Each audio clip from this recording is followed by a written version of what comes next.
Hi everyone, it's Sampo, and today I'm going to share my thoughts on the MMO Blade & Soul. Note that this review is based on my opinions. Anyway, without further ado, let's begin. Graphics. This game has a cartoonish graphic style and I personally don't mind that.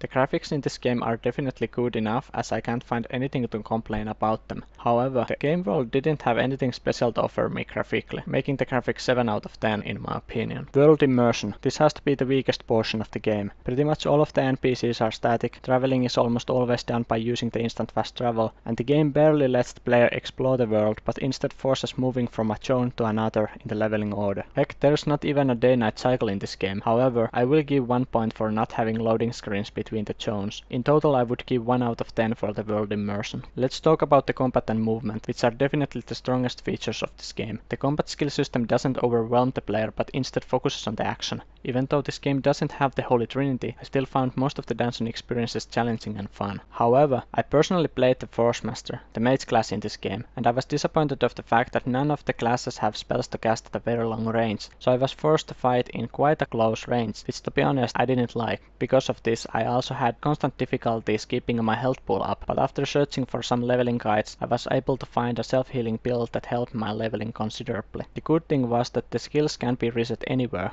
and for free. This game also has my favorite movement related ability, wall dashing, which can be unlocked for any character at higher level. I don't know how useful this actually is, but sure, it's cool. I would give the combat and movement 9 out of 10. Moving to the character customization, which is quite a mediocre in this game. First of all, there are no armor pieces, only full outfits. This alone makes the visual customization very lacking, but luckily the game offers the player dozens of outfits that can be obtained just by playing the game. The character creation is one of the best of this genre. Even though there are not many different races to pick, I was still able to make a very unique character for myself, thanks to the great tools in the character creation. I have also heard that this game would get a die system in the near future. However, it's not in the game yet, so I'm leaving 5 out of 10 for this game's character customization. About the payment model of this game. This is a free-to-play game with an optional premium membership and a cash shop. The good thing is that at least I can't see anything being heavily pay to win. You can even get the items from the cash shop without spending any real-world currency if you have enough coin to spare in-game, so because of all this, I'm very happy to give the payment model and the cash shop 10 out of 10. The end game. Probably the most important thing about any game is what actually keeps us playing. This game follows very precisely what a theme park MMO is. Before the fun starts, the character has to be leveled up to a higher level. This involves boring questing for dozens of hours when doing it for the first time.